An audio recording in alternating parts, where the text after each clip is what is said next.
Welcome to another Buddies, Booze, and Banters, Unfiltered Conversations. I'm Rick. I'm Michael. And I'm Alex. And, of course, we got Michael sitting here looking at the actual tail end of the Baylor and Clemson game.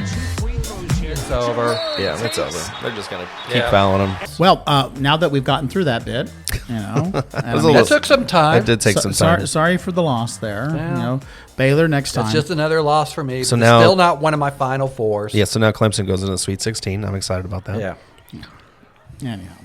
But, so, let's move on to another subject. Let's kind of like get a little bit, let's have some fun with somebody.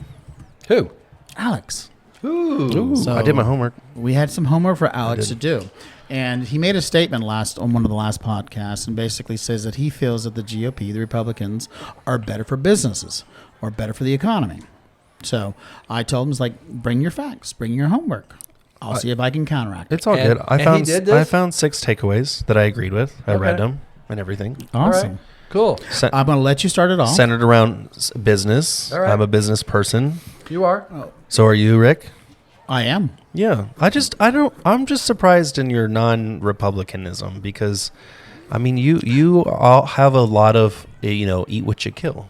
If you're not going to go work for it, you don't deserve it. No, I mean, you're right. But, I mean, there's a balance, and I'll explain that a little bit. That's actually the end of my kind of like analysis and rebuttal to yours as to why the Dems actually have a little bit more success. Right. So I'll start it off with the story. I was sitting and smoking cigars with my dad, who's a Democrat. And I don't know how we got to this point, but his statement was, so you think that large companies don't have to pay taxes or shouldn't have to pay taxes? And I looked at him and I was like, that's the whole reason to own a business is to not pay taxes. I said, that's not to be confused that I didn't file my taxes because I filed my taxes every year. But let's dissect this question. You're a businessman, yes. Right. As a small businessman, LLC. He said big businesses. So you actually have large, multi-billion-dollar companies that are not paying taxes. Yeah, it's not individually owned by the owner. The size, though. It does matter because, I mean, they're taking a lot of those billions of dollars offshore, and who's going to be compensated for that but the CEO and the executives? Yeah, but how does that not relate to small businesses? How is that not equal? You're just taking a dollar that a small business owner might have, magnifying it times 1,000,000. And then because they're sending that millions overseas, well, they never bring it here. Typically, they're upset because we outsource, or I have before, I should say. I don't now. But you outsource locally. But I have and outsourced somebody pays overseas. Taxes. They pay taxes. Yeah, somebody here pays paid taxes for it. Whether they're 1099 or something along those lines, are required to pay taxes. No, if you take advantage of all the tax. Well, absolutely. I mean, I'm all about making sure you take care of those. Well, don't you think that's what they do? The Republicans? Oh, no. We're not just talking about Republicans. We're talking about big business here too. Okay, wait a second. Can I interrupt here for a second? Sure, go ahead, Michael. It's because this is supposed to be Alex's topic, and I feel like I'm in a tennis match looking back and forth and all this You stuff. should have sat on the other side of the table. Let him get out his points first. Instead of just he just had one, and then you just go blah blah blah. Let him bring out all his points, and then have the discussion. Because otherwise, this will be a 40-hour-minute presentation. So just let him get his points out. My whole basis of what I introed with is tax reduction, Tax Cuts and Job Acts, which reduce the corporate tax rate from 35 to 21%, and also referred to tax relief to some small businesses. Introduced a 20% deduction for pass-through businesses such as sole props, partnerships, S-Corp, which I'm a partnership, transferring into an S-Corp, designed to lower the effective tax rate for small business owners. Like, we need that money to reinvest back into people and resources and infrastructure. So I don't disagree with that. So how is that a bad thing? No, but we're not just talking about what you're saying here. I mean, what you're saying is exactly true. I mean, I wanted to save as much as I can on taxes so I can reinvest, whether it be, adding more merchandise or adding more staff or whatever it may be. Right. How is that not just different, here to though? look good, y'all. How is that? How But is do you that believe not scale that- up into the big businesses? They're also doing the same because thing. they're lining their pockets or they're giving to the shareholders. They're not actually reinvesting it. I mean, we I also line my pockets. Like, I get that, I but reinvest, but I also make more money as a result of it. And you're reinvesting inside your business. Most of those multi-billion-dollar companies are not doing that. That's the problem. And and you still probably pay some tax. Yeah, I still pay none. a fee. They pay none. It's very small. Well, of course. I mean, and something. as a small business, that's what you should strive for. You know? Right. There's no doubt about it. But at some point, there has to be a level playing ground where these multi-billion-dollar companies and multi-million-dollar companies do pay something. Right. And to sit here and say they have a zero requirement to payment, it's just not right. You know, I mean, first of all, we have a high tax rate across the board. It's not just on businesses.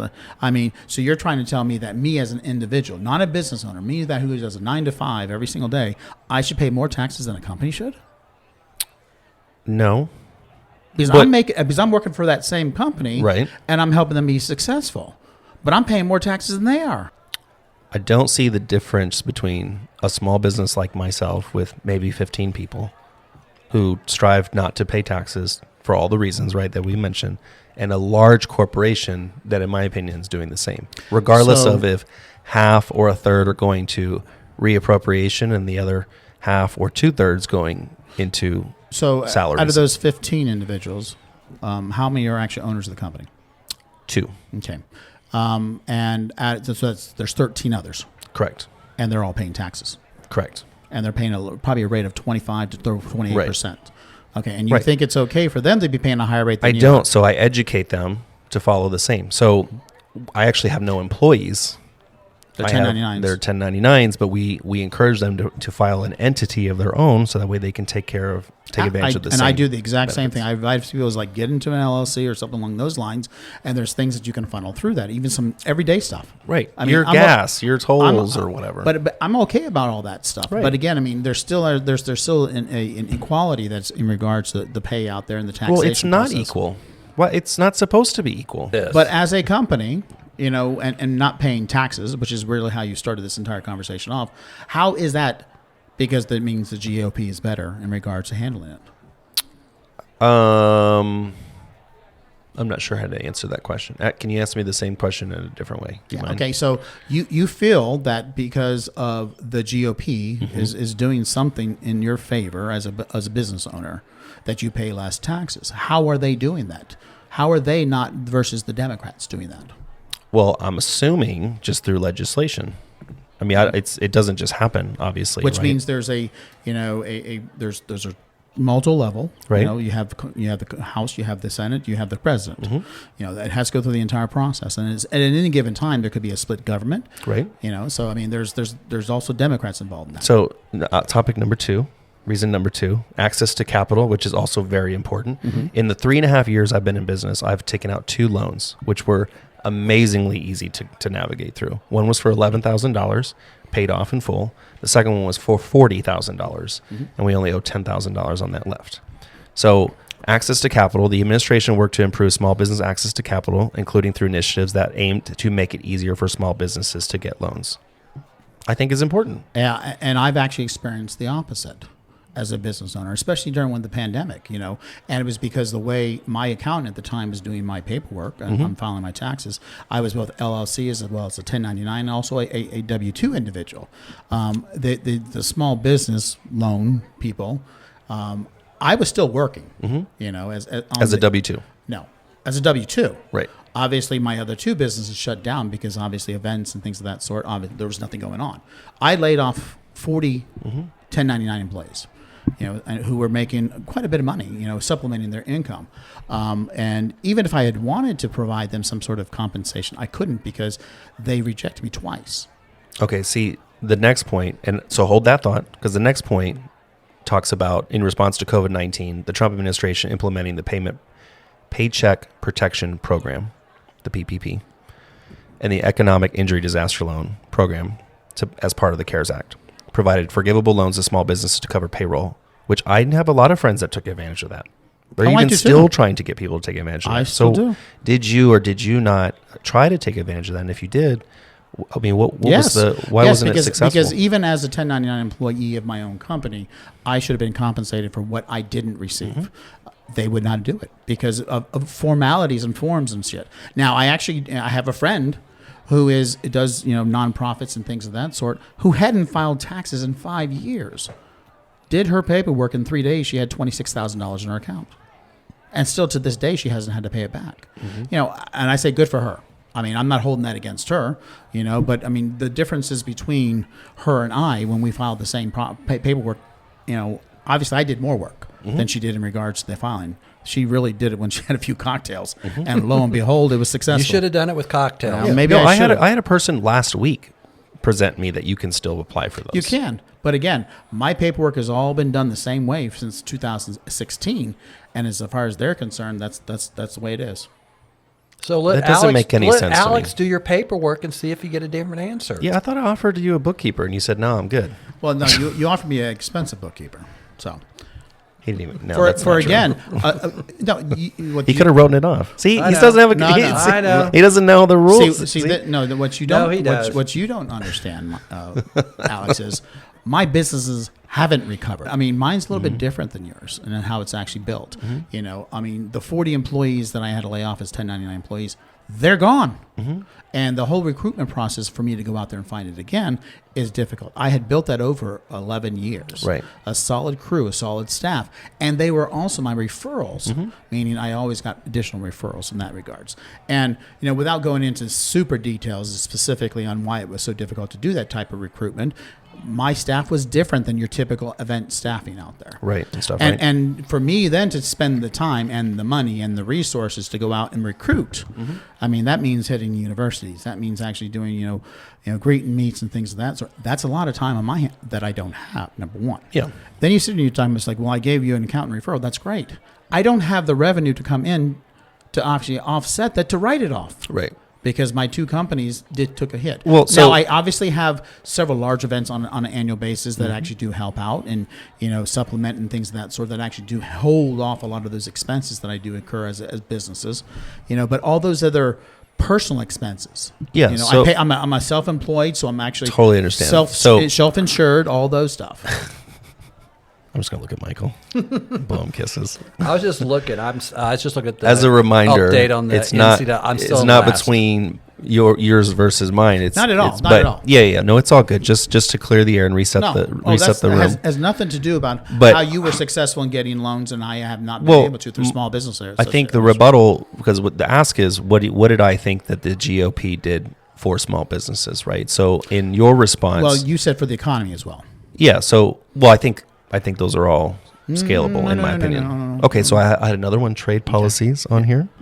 While Trump's trade policies, including tariffs and renegotiating trade agreements, were controversial, the administration argued that they were designed to protect the American businesses, including small businesses, from unfair foreign competition, meaning, what I took away from it is just keeping everything within the United States. Well, I mean, you definitely want to make sure it's more favorable for the American, worker, maybe more favorable for the American companies, but there's obviously certain labor aspects and certain products and things and services for that fact that can't be done in the United States. And you can't shift so quickly, even if they could eventually. The industrial side of things, we would have to shift massively, and that would take over a decade or not more of time to do that. Right.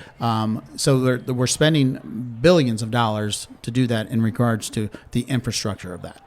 Bottom line is, in that meantime, the tit for tat is what's occurring.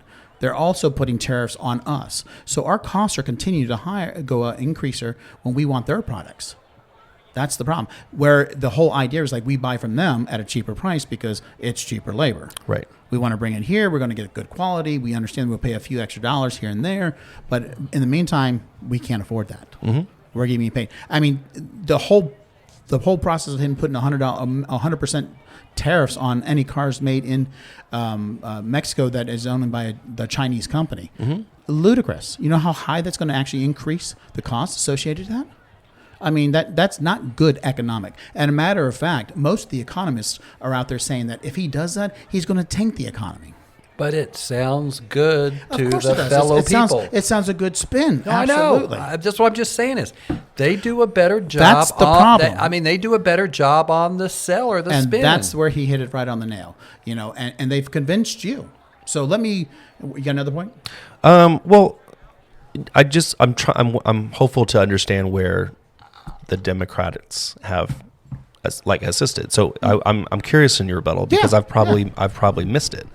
Yeah. What am I not taking advantage of that the Democrats have put in place over the last 4 years? And this, taking consideration, this is like, a Democrat split government, where they have Republicans as the president and the Congress is owned by the Democrats and vice versa, or there's like, House is Democrat, all that type of stuff, But let's just look at statistically over the last,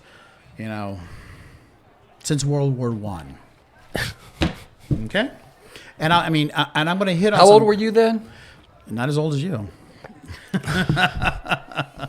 I'm going to hit on some key. Get that comment. I'm going to hit on some key points specifically that are the economy related that also impact small businesses as well as large businesses. So the real GDP growth. Obviously the Democrats have a better record of that of all the last since World War I of 4.33%. The Republicans have 2.5%. So obviously a difference of 1.79. See, do you see how job creation? Don't wait. Don't lose your thought. Don't lose your thought. I don't see how that affects. It's so top level. Mm-hmm. Yeah, we're not done yet. It doesn't but that's the selling point. I mean, that's the selling point on the this average side or Joe it's doesn't like feel that. that. They say all this stuff. There's a couple of average Joe that does affect. Okay, and that one does. One happens to be the next one. I mean, it's a good one, but I mean it's a good. Well, no, that's true. And I think most people out there be like, just don't "What is realize GDP?" It. I get that. I understand that the gross domestic product. I get that. They don't understand that. Job creation. I think they understand that. Okay. Again, since World War I. 2.59% is obviously the job percentage increase by the Democrats, 1.17% by the Republicans. Now, you may say that there's a 1% or give or take there, or 1.5%, 1.25%, and not a big difference. No, that's actually millions of jobs over decades. There's no doubt about it. Unemployment rate. That affects not just small businesses in regards to having staff, or also big new businesses, and businesses going out of bankruptcy. Unemployment rate percentage, meaning what the level was, on the average for the Democrats was 5.64 since World War I, 6.01 for the Republicans. So again, 0.38%. So big, not a big difference in regards to just a number sitting on paper, but when it comes to actual people, yeah, that's a lot of people who are actually waiting in line. Inflation rate. There's a big talk about inflation rate right now, right? It's hitting everybody at every level. That's because we're greedy people. Yeah, maybe so. If we can get another 5 cents, we're going to get another 5 cents. And again, to what Michael's point is how they sell it. Mm-hmm. They're good at it. Mm-hmm. Because the average actual inflation rate for the Democrats since World War I is actually 2.89%. Republicans was 3.44%. Again, not a huge swing, but 1% obviously has millions and millions of dollars of impact on individuals at the lower level. It also has an impact on the supply chain and things of that sort related to businesses. It does. Look at the pandemic, and we'll kind of get into the next subject here shortly about how that affected, grocery stores and how gouging occurred and how, we as consumers are still being gouged and affected by that because they utilize the supply chain issues and things of that sort to their advantage, as well as to shrink the competition. Mm-hmm. Budget deficit. Now, I know, again, budget deficit is probably a lot of overhead in a lot of individuals' head. I get that. Yep, it is. But again, average 2.09% for Democrats and 2.78% for Republicans. Now, this is one that Trump loves to talk about it. He loves to talk about it, The stock market. And this number will floor you. It really did surprise me on this one here. So the actual average increase, annual return to the businesses, dividends paid to shareholders, put into the pockets of the actual CEOs and the executives of companies for the Democrats was 8.35% since World War I, 2.7% for Republicans. That's a big impact on business. Mm-hmm. I don't think the Republicans were doing y'all any good at that point. So that's just some statistics. Now let's talk about recessions. Recessions obviously affect everybody. It does even affect certain, I need more alcohol. It affects certain industries and segments more so than others, but it does affect everything. It's a lot of fancy numbers. This is the balance. This is where, you question me how, as white, I'm not more Republican leaning. So, bottom line is, if you look at all the statistics and everything else, it's going to be The country's better when there has been a Democrat. Mm-hmm. No, I hear that. I just don't understand why Rick's not more pissed that getting the loan stuff was. Oh, I'm pissed. But it's not. It's like you're not pissed enough. Oh, but what I'm just what I'm what just it saying seems. Or you're not pissed enough that the gas is really expensive. Or you're not pissed enough that the Republicans know how to sell a point. Mm-hmm. And they do a great job at that. The Democrats do a shitty job at it. A horrible job. Because one thing is one reason why the it goes better under the Democrats, because when you get the Republicans, they go all to the right, where it's like ultimately you're going to cut taxes, and that sounds great, but then they don't bring any revenue, because ultimately they want to cut all the big entitlements, which is Social Security and all other stuff, and all that stuff is. But they don't do anything to cut. They cut the revenue, but they don't do anything on expenses. Where on the Democratic side is most Democratic presidents have been more moderate than the extreme left. Correct. And if you're the extreme, and they campaigned liberal, but they went to the center. Yeah, I'm not an extreme left person. Not at all. And I never will be. But it's like every president that we've had that's been a Democrat has never legislated or gone. They've been more in the middle. And so they get a lot of stuff done. You see, but it's like you look at Biden. Biden had a lot of stuff that's passed that's been bipartisan. If it was extreme left, it would not have. That's what you have is, but on the Republican side is you don't get too much of that. And that's where then the economy does better when we are more balanced. One side is balanced, except what happens is the Republicans always preach the far left that if they're in charge, they're going to be doing all this stuff which I get it, because the far left goes too wild and everything else is, and everybody thinks it's talk. But it's talk, but it works. Absolutely. I mean, they're never successful at it because there's a compromise that has to always be made. I mean, you look at it where it's just like nobody wants the extreme. I mean, even the Democrats, most of the Democrats don't want the extreme left. Majority of the country is moderate. It's moderate. I'm moderate too. But you look at it in 2020. When they were determining the Democratic presidential nomination, Biden was the only one that was middle of the road or whatever, but he was the one kind of left or whatever. But they had a bunch of people. But Bernie Sanders was the one getting all the attention. He was getting in. He was winning. And then before Super Tuesday, all the moderate Democrat nominations got out because they knew that it was just like they couldn't win with Bernie. And they got out, and Biden then just took it. And that's where that's the part where the part that I'm just saying is I get everything that you're saying is or whatever. And it's just like, because that's what the Republicans preach and everything else is. But in reality, they don't perform. They don't perform that way, but everybody believes that.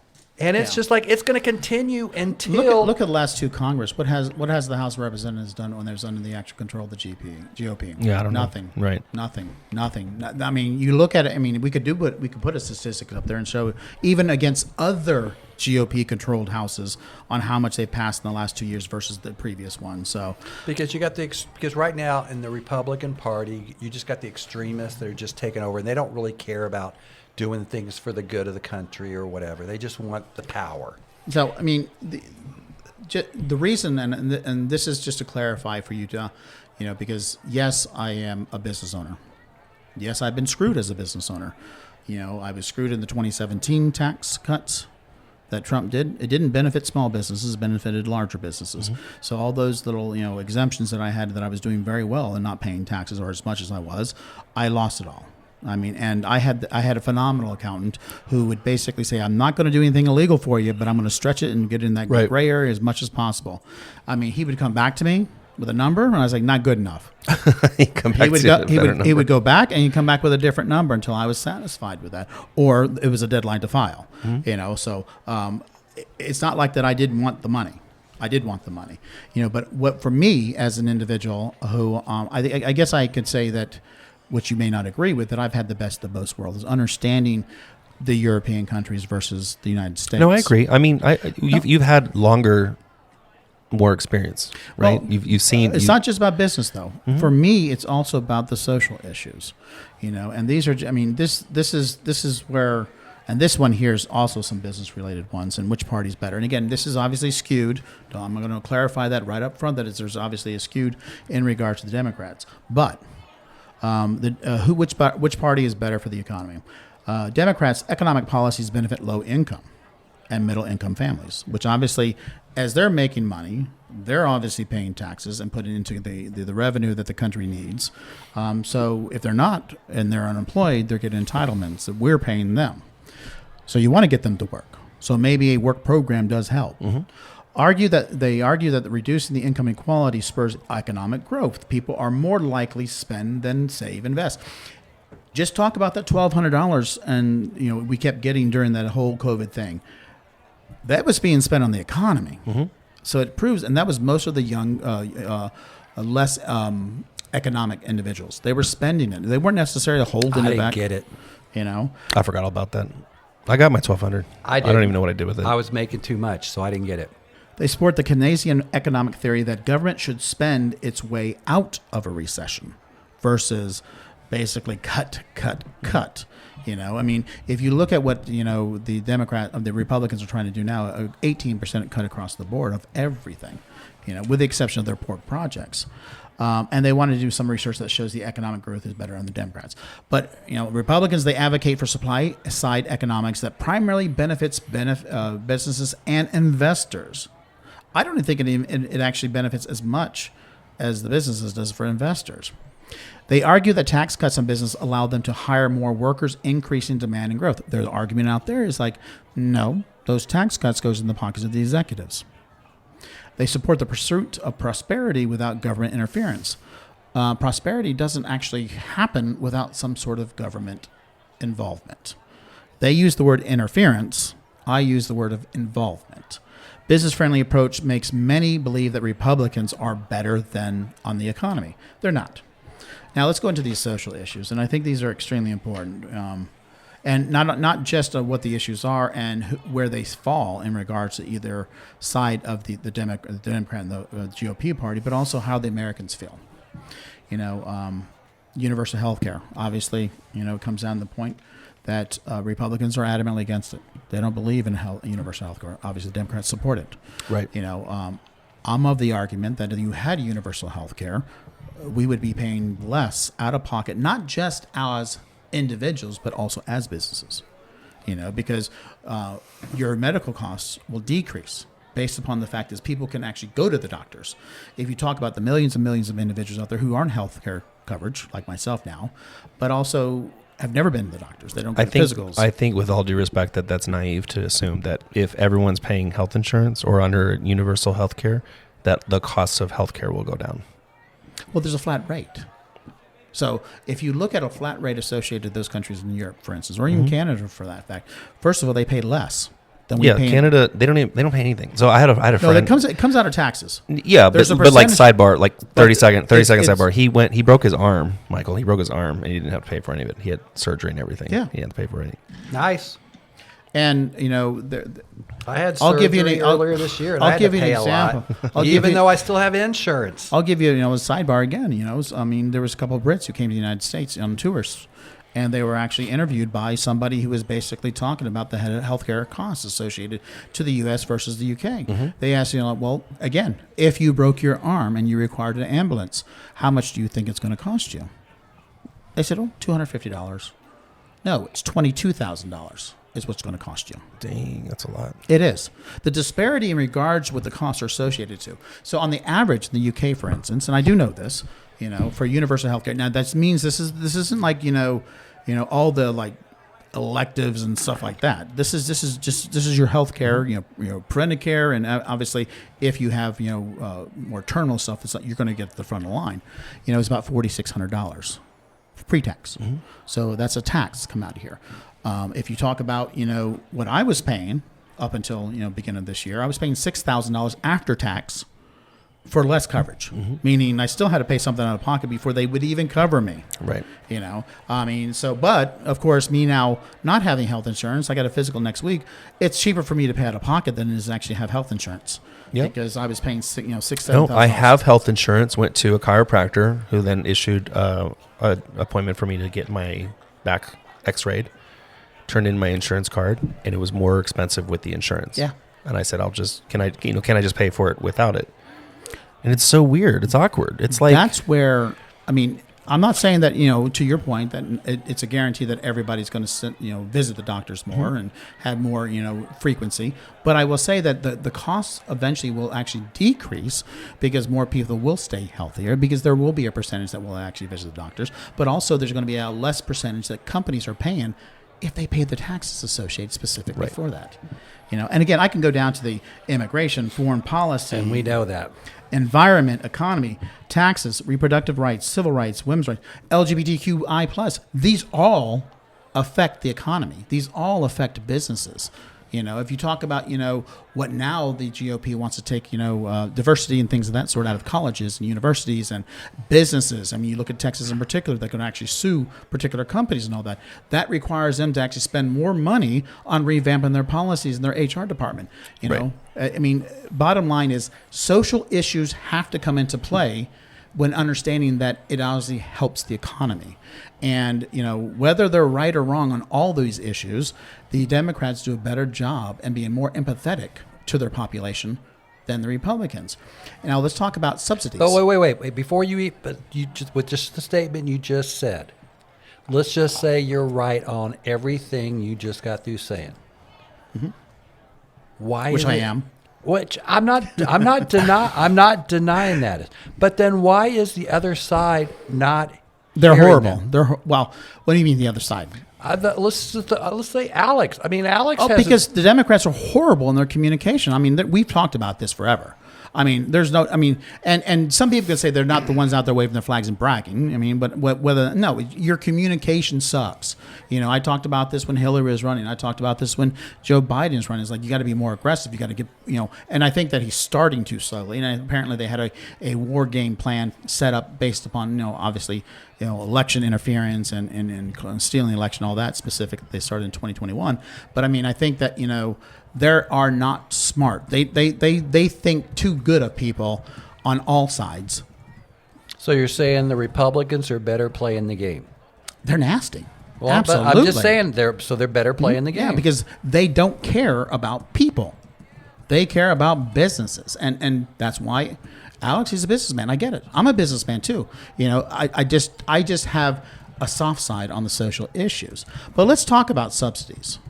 Because one of the big things that Republicans talk about is they want to actually eliminate entitlements to welfare, food stamps. All those different programs are for individuals who don't go to work or can't work or are just producing babies all the time. Well, let's talk about the billions. Well, they're producing babies now because they can't have an abortion. Correct. Number one. But let's talk about the billions and billions and billions and billions of dollars that we continue today to give to the farmers as well as the oil companies as subsidies. I'm pretty sure those oil companies don't require or need those subsidies anymore. They're making billions for profits every single year. Why don't we cut them off? Why doesn't that go back into the actual income revenue of the government? That is a social entitlement program to prop up an industrial organization of the United States. And do you think the Republicans are willing, even though it's a subsidy, even though it's an entitlement, even though it's a freebie, take that away? No. And of course, they're also very good about hiding that fact. And the Democrats suck at not actually projecting it out there. It's never brought up because, again, special interests and lobbyists, and there's even some Democrats in the pockets of oil and gas and agriculture and all that stuff. Bottom line is, the hypocrisy that's actually associated specifically to the GOP saying that they're better for the economy, they're better for the business. It's bullshit. They're pulling the wool over your eyes, and I mean, you're an intelligent guy. I mean, obviously you can decide for yourself, but I just think that they're better at it than the Democrats in actually saying what they've done and what they've accomplished or what they think they should accomplish, and they never do. They're good talk. They're great talk. They just never step up to the fucking plate and hit a home run. Yeah. They just don't. Well, agreeingly, maybe I don't check all my facts on the back end. I get excited. I'm an excited person. No, Somebody says free gas Friday. I'm like, because nobody's we got it. I love nobody's gonna look into the details. And when you look at all the statistics that Rick brought up earlier, nobody's gonna look in that. Nobody cares about that. They're looking at how it affects them right now. And it's like you have to be big picture on all this stuff, talking about this stuff is because the attention people is so short that you cannot talk about all these details. And like you were quoting all these statistics and all this stuff isn't, I believe they're all right and everything else is, but I'm sitting here and I'm just going, I'm more curious about the NCAA and my brackets are sucking more or whatever. So it's like I'm not sucking. That's where you're but more it's like interested. I'm not paying attention to all this stuff. You can't. You got to find a better way to communicate. They're this definitely stuff. you're absolutely and right. And 100%. until you do, you're in the same boat. But the point of the discussion tonight wasn't my attempt to communicate to the world. No, I know. It was to communicate between the two. It was between the two of y'all. It was an audience of one. Yeah. Primarily. And basically to bring those facts, which is, as he's admitted, that he probably doesn't dig enough deeper, But, let's talk about some other big businesses, specifically associated grocery stores. And these are big businesses. We're talking about Walmart, Amazon, Kroger, C&S Wholesale Grocers, Associated Wholesale Grocers, McLean & Company, Procter & Gamble, Tyson's, and Kraft & Heinz. First of all, Kraft & Heinz, which actually has seen a price increase and profit increase of 554%, is actually outrageous. What they have been doing, businesses, big businesses, because Trump allowed them to do, have been gouging individual consumers since the pandemic. Now, you would think that, okay, based upon the supply chain command or the supply chain and in regards to all those ships that were backed up and, factories were shut down for production and things of that sort, absolutely. There's going to be an issue specifically associated. And so production costs and transportation costs should increase. There's no doubt about it. But we do not have a supply chain issue anymore. We do not have a production issue anymore. They are continuing, even though we're in 2024, of gouging it. They have increased, they've spiked. Data shows that food prices in the United States have spiked 11% between 2001 and 2002. Just a year, 11%. And that's the largest increase in an annual basis over 40 years. And the FTC has actually gone after it, done an analysis based upon the, pre-pandemic to the current date, and they're currently doing that. Now, what's happening is now that people are catching on, I don't mean just the government, consumers are catching on.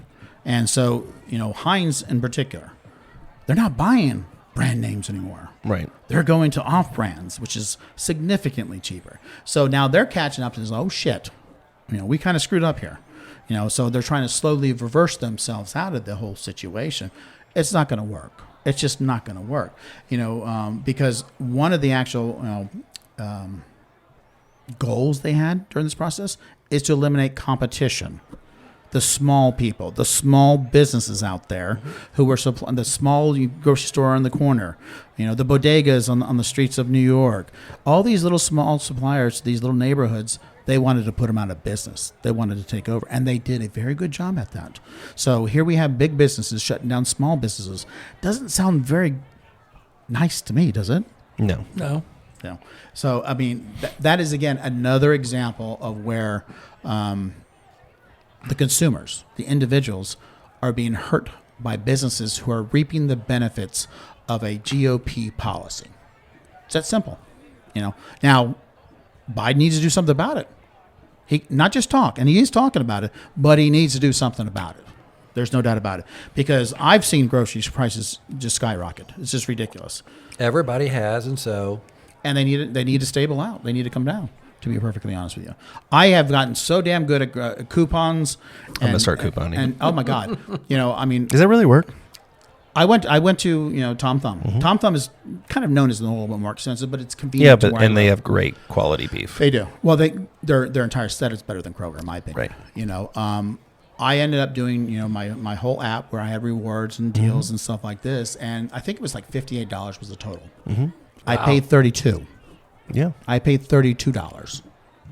That was the discount. I had almost a 39% discount. I do the same thing at CVS. I do the same thing, Walgreens, wherever it may be. I always look for coupons or, 40% off here. Michael, you buy Cokes, obviously, right? Coca-Colas, like on these drinks. At Tom Thumb, the sticker says $7.99. So it's $8 for a 12-pack of canned Cokes, 12 ounce. And I mean, I can remember the days when they would do specials. You buy 2, you get 3. No, they don't do that anymore. Now they have the packs. U coupon program where you scan it on your phone. The digital ones, yeah. And you can save. I save $4 by doing that. But if you have the reward and you have the app. I have the app and I have a rewards number and all that stuff. Yeah. Once you do that. What, Tom Thumb? Tom Thumb, yeah. They and in some cases on my reward one, I'm sure the same thing with you. You don't always have to scan that. Yeah, you don't always have to scan it. If you go through the deals, it's already in there for you. And not only that, for every $100 you spend, you get 1 point on your gas at Tom Thumb. Yeah. If you have a gas station near you, but I don't. I have one that connects to my. Not only that you get rewards. I mean, if there's certain products that you buy, I mean, and I'll go through my app and I'll hit them all. Just to clip them. I'll clip them all into my profile, my portfolio. I don't know if I'm going to hit any of those rewards, but I mean, I hit one of those rewards and I got $8 off. Cool. It adds up. And what's neat is you don't have to, you just have them scan your phone at the checkout and it knows what I just key in my phone number. Yeah. I do self-checkout, key in my phone number. Oh, well, I got to buy one, get one free bag of ice the other day at self-checkout. Yeah. Again, I mean, it's we're getting savvy at that because we have to, because the costs are just continuing to increase. Yeah. Now, on the flip side of that, with the FTC and their lawsuit with Apple and monopolizing in regards to the smartphones, I'm all for that fucker. I mean, let them take over the entire market because Androids suck. Yeah, I agree. You're for Apple? I am for Apple 100%. I am Apple whore through and out. Yeah, same. Let's just say that, just I'm right a off the bat. whore for Apple. I mean, I actually did go to an Android years ago and couldn't figure the damn thing out to save me. And it didn't do nearly as much. I can't even call myself on an Android phone. Oh, my gosh. I don't even know where the call button is. Yeah, I mean, I think, and I don't know what my father has. I think he has Android as well. And I'm just like, he has to say, hey, Rick, can you check? I don't know how to use that damn thing. I mean, there's like, here. Yeah. No. One positive thing, though, that I watched today about this discussion is Apple is going to release integration of iMessage and the Android text which is message. finally due. That is going to be a cool thing. There's so many times when you get that kind of green little message like, this fucker's not on iMessage. Get an iPhone. Right. So you can't do a group chat effectively. Huh? Green. Yeah, the green signals that it's an Android on the other side. Okay. And It's not an iMessage, or they have iMessage turned because on. it's blue. Right. Yeah. Otherwise Which means I can't get it on my computer. Which is, I mean, it's. I'm not creating It's a problem, but like it's just annoying. But we right. I'll receive it on all our devices. Right. I receive it on my iPad. I know for a fact Rick has a Mac and an iPhone and an iPad. So if I send him And something iWatch. to his Not text, here right now, but I'm wearing mine. I have an Ultra. yeah, of course you are. Do you want this one? I'm going to get the new one eventually. How much are you going to charge me for it? For you? Come on. Give me a deal because I'm going to trip to the bar. Oh, there you go. But yeah, he knows that I'm gonna get the text. Right, I mean, and I know he'll be able to access it through anywhere. text. Anywhere. I mean, and not only that, I can just like hit my watch or my iPad and talk it to it. Or, I mean, just there's so many advantages when it comes specifically to I can actually talk on the phone through my iPad if my phone's in the other room. I can talk through my computer. Like I said, I'm not tech savvy, so. No. So I am all about Apple monopolizing the entire market because they're doing it right. Now, yes, the phones are $1,600 for the 5s or the 16s that are coming out. I don't care. They're awesome. Yeah, but to Apple's credit, they have a cheaper version of most things. They have the They iPhone do. SE. They give you options. So Even the Apple Pro Vision, they're releasing a $1,500 unit. Yeah. They're already working on it. So anyhow, I think that's a lot of on the economic side. I have just two little more topics that I want to talk about. Oh, God, we got more topics. Well, no, we talked a lot about on the actual GOP and how they suck on the economy. But They suck and on the it, Democrats right on it. suck on their communication. they do. They really do suck on that. But the last thing, again, is it's about the RNC. And, of course, that the Trump organization, and I say the cult, has taken over the RNC. Yep. Everybody that actually is running the RNC or is being installed in the RNC are, did we hit the button over there? Did we hit go? Yeah, it's recording. Okay, I see good the red on the left-hand side. Good deal. They 56 minutes in, he was wondering if he hit record. It could happen. You never know. Because I didn't hit the button. Who did you hit it? Okay, good deal. I hit it. To be fair, I go through the same crisis all day, but I've got a big red button right here. Yeah. So I'm constantly checking. I just see the things Well, going up. the RNC is pretty much taken over by the MAGA cult. Yeah. 100%. And your point is? My point is they're fucked. they're fucked. Well, it depends on your definition of fucked. Let's talk about donations. I mean, this is going to be a quick point on donations because I still do need to do one segment of the Bible and the insane shit. Okay. Then do it quick. Cue the music. Yeah, the RNC has now set up new rules now that Laura Trump is involved. And so any donations that come into the RNC in the past would be dispersed into a chest, war chest, and dispersed out to the candidates, not just at the presidential level, but also at the different House levels and different Senate levels and governor levels, or whatever it may be. That does not happen now. It goes into the actual bank, and then it's dispersed out to two places first.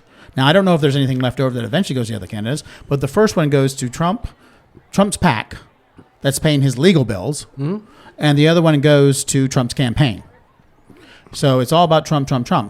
So you have millions and millions of individuals, I would assume, who are donating to the RNC because they believe in their candidate, and all they're doing is paying his legal bills.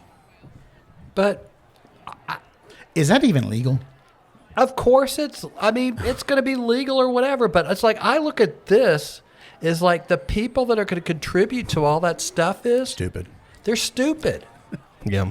I mean, because bottom line is, it's like it's so out there of Trump needing all the money and everything else is, and you think you're going to give it to one thing, you basically giving it to Trump. So it's like if they're going to do it, let them do it. I don't care. At $260,000 on a daily basis, what they're actually paying to his legal fees, that's pretty outrageous. Now, what it does benefit is obviously the Democrat side because going into March. Biden had $97.5 million in his war chest to Trump's $44.8 million. Of course, he spent a lot more money on the legal cases in March, so he lost a lot more money, and created his own negative headlines that all Biden had to do was go out on his rallies and just mention the news would pick him up, and there's his own advertising there. So, but I look at this or whatever. It's just like anybody that gives to the Republicans, it's the majority of the money is going to go towards Trump and his legal stuff is. And if people want to do that, then go right ahead. It's going to be interesting to see when it comes November what money's left for all the other candidates because it could turn out to be. It's not just November; it's now. But ultimately November is going to be when it counts to see who gets elected, and that's the part where I look at is just like. Well, they're not even finished with the primaries. Well, with most people, they are. I mean, most states are. You have the nomination of the top of the ticket, but there's still a lot of primaries that are going on for the individual. Well, but I think 30 or 35 of the states have already had their primaries. Yeah, well. So it's like, but that's the part where I look at. It's going to be interesting because it's like in previous when people donated money for a party, whether it's Democrat or Republican, it usually gets split out. Yeah. On the Republican side, it's not going to. Nope. So anybody that's going to give money to the Republican Party is going for Trump, which everybody should know that. So if you're going to do it, then that's where it's going for. Well, now it's going to be interesting to see how all the other candidates, whether they get the money or not. I think most people are not aware that it's going to his legal bills. I think they're more, thinking that it's going to his campaign, yes. But and to buy advertisements and grassroots staffing and things of that sort. Again, I'm not saying I know that. I'm just saying yes, they're stupid. Yeah, they're stupid to give that money into there. And we're going to kick this to the next podcast. But I want to talk about how the GOP has lost another member or is about to lose another member of the House. Yep. So they're down to one in regards to the majority, and that could actually go even down further. But I'll hit a little bit into next podcast about why this guy actually has quit and who he's going to work for, because that's kind of interesting. But I'm going to leave this one last thought, and this is the Bible and the insane shit. Oh, God. And this is from Matthew 5:40.